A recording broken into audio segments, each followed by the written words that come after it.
பிரபலமான ஒரு இயக்குனர் முதல்ல தயாரிப்பாளரா அறிமுகமாகும்போது, நடிகர் சிவாஜி கணேசன் ₹1 கூட அட்வான்ஸ் வாங்காம அந்த இயக்குனரோட படத்துல நடிச்சு குடுத்துருக்காரு. யார் அந்த இயக்குனர் அப்படிங்கிறத பத்தியும், சிவாஜி நடிச்சு குடுத்த அந்த படத்த பத்தியும் இந்த வீடியோல பார்க்கலாம் வாங்க.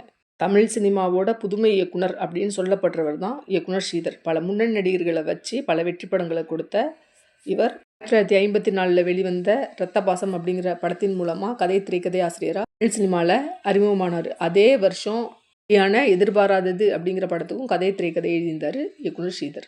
படத்தின் மூலமா நடிகர் சிவாஜி கணேசன், நடிகை பத்மினி இவங்க 2 பேரோட நட்பும் ஸ்ரீதருக்கு கிடைச்சிது. இயக்குனராக இருந்த ஸ்ரீதர் ஒரு கட்டத்துக்கு மேலே அவரோட நண்பர்களான கிருஷ்ணமூர்த்தி, கோவிந்தராஜன் 2 பேரோடையும் சேர்ந்து சொந்தமாக படம் தயாரிக்கிறதுக்கு முடிவு பண்ணுறாரு. அதுக்காக ஸ்ரீதர் வீனஸ் பிக்சர்ஸ் அப்படிங்கிற ஒரு தயாரிப்பு நிறுவனத்தை தொடங்குறாரு. வீனஸ் பிக்சர்ஸ் தயாரிப்போட முதல் படமா ஸ்ரீதர் எடுக்கணும்னு நினைச்ச அமரதீபம் படத்தோட கதையை அவரோட நண்பர்களான கிருஷ்ணமூர்த்தி, கோவிந்தராஜன்ட்ட சொல்றாரு.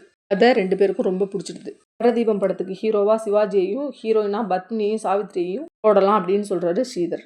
படத்துக்கு இயக்குனரா டி. பிரகாஷ் ராவையும், பாடல்களுக்கு இசையமைக்கிறதுக்கு சலப்பதிகாரத்தையும் முடிவு பண்ணுறாங்க. எல்லாம் சரி, படம் தயாரிக்கிறதுக்கு காசு வேணுமே, அதுக்கு என்ன பண்ணுறது அப்படின்னு ஸ்ரீதரோட ஃப்ரெண்டு கிருஷ்ணமூர்த்திட்ட கேட்க, என்னால் ₹5000 ரெடி பண்ண முடியும் அப்படின்னு சொன்ன ஸ்ரீதருக்கு ஒரு யோசனை வருது. எதிர்பாராதது படத்தில் ஏற்பட்ட பழக்கத்தில் சிவாஜியை சந்தித்து அமரதீபம் படத்தோட கதையை சொல்கிறாரு ஸ்ரீதர். அமரதீபம் படத்தோட கதை பிரமாதம் அப்படின்னு சொல்லி சிவாஜி கணேசன் ஸ்ரீதரை தட்டி கொடுக்க, ஆனால் இந்த கதையை படமாக தயாரிக்க தேவையான பணம் இல்லை எங்ககிட்ட, அதோட உங்களுக்கு அட்வான்ஸ் பணம் கொடுக்கறதுக்கே இப்போ என்கிட்ட பணம் இல்லை அப்படின்னு ஸ்ரீதர் சிவாஜி கிட்ட சொல்கிறாரு. அதனால் உங்களோட பேரை போட்டு விளம்பரம் பண்ணுறதுக்கு நீங்கள் அனுமதி கொடுங்க. அந்த விளம்பரத்தை பார்த்து டிஸ்ட்ரிபியூட்டர்ஸும் ஃபினான்ஷியர்ஸும் பணம் கொடுப்பாங்க. அந்த டைமில் உங்களுக்கு அட்வான்ஸ் கொடுத்துட்றோம் அப்படின்னு ஸ்ரீதர் சிவாஜிட்ட சொல்கிறார். ஸ்ரீதர் சொன்னதுக்கு சிவாஜியும் சம்மதம் சொல்ல, படத்தோட ஹீரோயின்களான பத்மினியும் சாவித்ரியும் சிவாஜி கணேசனுக்கு அட்வான்ஸ் கொடுக்கும்போதே நாங்களும் பணம் வாங்கிக்கிறோம் அப்படின்னு சொல்கிறாங்க. அதுக்கப்புறம் அமரதீபம் படத்தோட விளம்பரம் நாளிதழ்களில் முழு பக்கங்களில் வெளியாகுது.